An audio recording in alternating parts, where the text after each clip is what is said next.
And here he is, our campione Ezio. Oh, hey, Ezio! I see you've wasted no time starting the celebration. And why not? You've done us a great service, Nipote. With Vieri dead, La Toscana will grow quiet once more.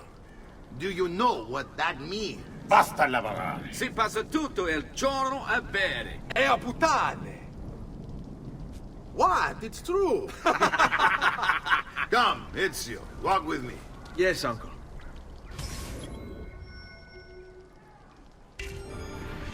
The Pazzi answer to another. Spaniard. He is Rodrigo Borgia, one of the most powerful men in all of Europe, and leader of the Templar Order. Which makes him responsible for the murder of my father and brothers. Yes, and he will kill you too, given the chance. Then I must stand against him if I wish to be free. But not until every other Templar has fallen to my blade. Father's list will guide me. Where will you go next? Firenze. Francesco de Pazzi will share the fate of his son. A sensible next step.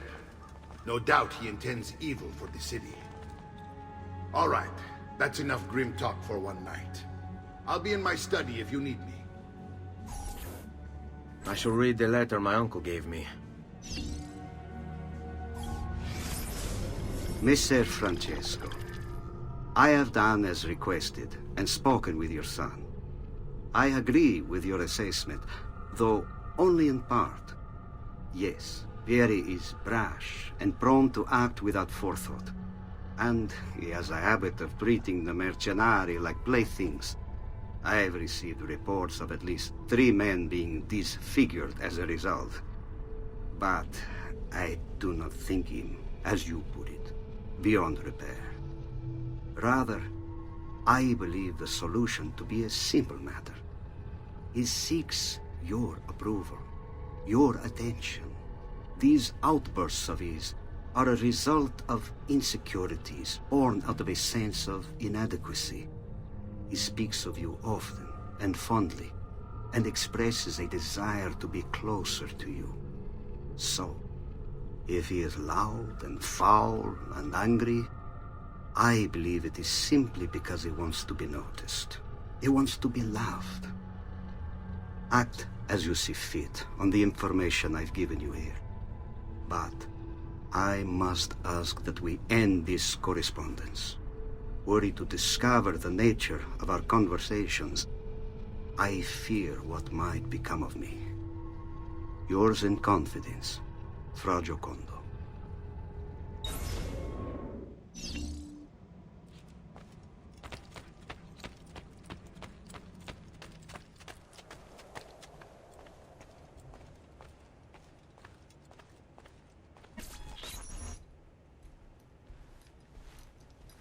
Look familiar? On their Codex pages. Yes. Your father managed to find and translate a few before he... Here. This is not your father's work. Someone else has translated it. Leonardo da Vinci, a friend. Do you see the way the words cross from one page to the next? There is something underneath it all. Some kind of map. Where is it supposed to lead? Your father and I managed to make out bits of a prophecy scrawled across these pages. It was written by an assassin like us, who long ago held a piece of Eden. His name was Altair. He spoke of something powerful and ancient hidden beneath the land. What is it? What indeed? Solving that little mystery is exactly why we collected these pages. Then let me help. Each time I take on my father's work. All of it. I start with the page I took from Vieri. Leonardo will decode it for us. Bene. Return here when time permits, and we'll add it to the wall.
Need aid are welcome here.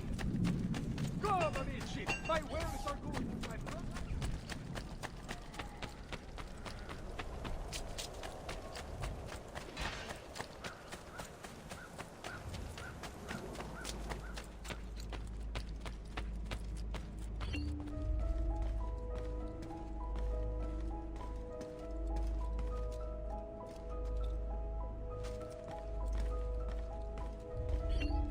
Salute, Claudia.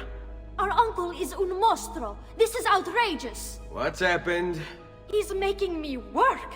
If father was here, I'd never be stuck behind a desk like this. And what are the terms of this supposed enslavement? Since someone decided we're going to stay here, Ezio Mario suggested we try and find the money to repair the villa.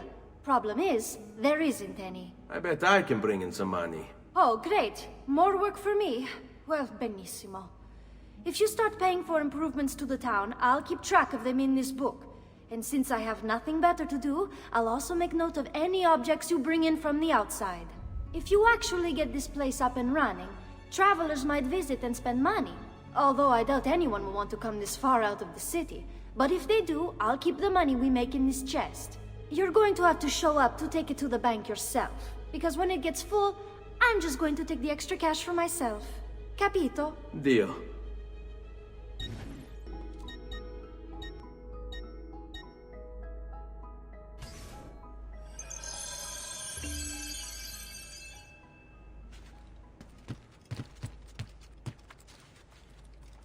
Buongiorno. Is there something wrong? Ezio Mario hired me to deal with this mess, but I'm an architetto, not a miracle worker. Without money, I can't fix any of these buildings. And if someone brought you money? Then we'd be in business. You must be Ser Ezio. Am I right? Uncle! I like this architetto! He gets very observant when he can smell mud. If you want to fix up this town, I'm going to need it. I have a price list here for new shops and renovations. Just bring me gold, make a choice, and I'll begin at once. If I build you a shop, you, as the landlord, can purchase goods there at lower rates. If you invest more money in the shop, you get an even greater discount. As for renovations, well, you'll be bringing the town and villa back to life. As Sir Mario tells me, that was very important to your great-great-grandfather. Plus, when you buy shops and renovations, you'll be increasing the number of people who visit, causing your income to increase. So, let's take a look, shall we?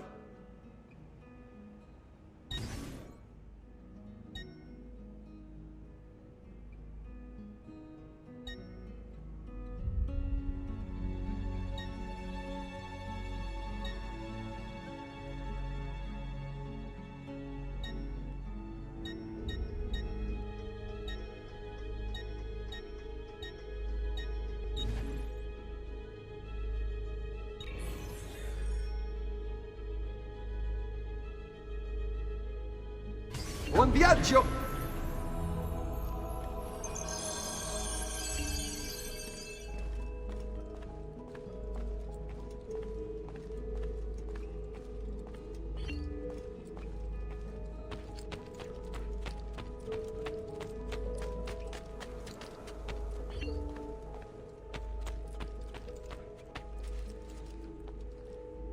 Ezio, my boy, I think it's time I showed you something.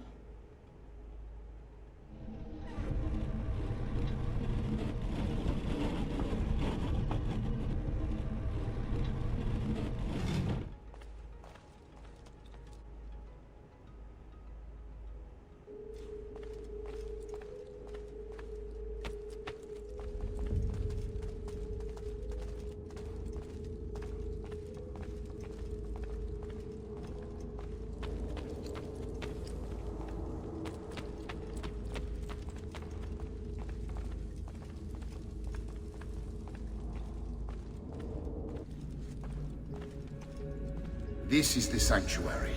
It was built by my great-grandfather to honor the memory of the Assassin Order and protect its secrets.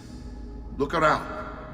These are the assassins who guarded the freedom of humanity when it was most threatened. And this is the armor of Altair. Little is known about Altair's life, but his armor is light and very strong. I'd give it to you, but I don't know how to retrieve it. My great-grandfather told me it would remain locked away until all its protectors were made whole. I heard rumors of crypts located throughout Italia, hidden tombs filled with treasure, where these six were moved centuries ago. Maybe they have something to do with it. In my younger days, I sought the six myself, with no success. Perhaps you will have better luck. In order to achieve perfect synchronization with Ezio, you have to get that armor.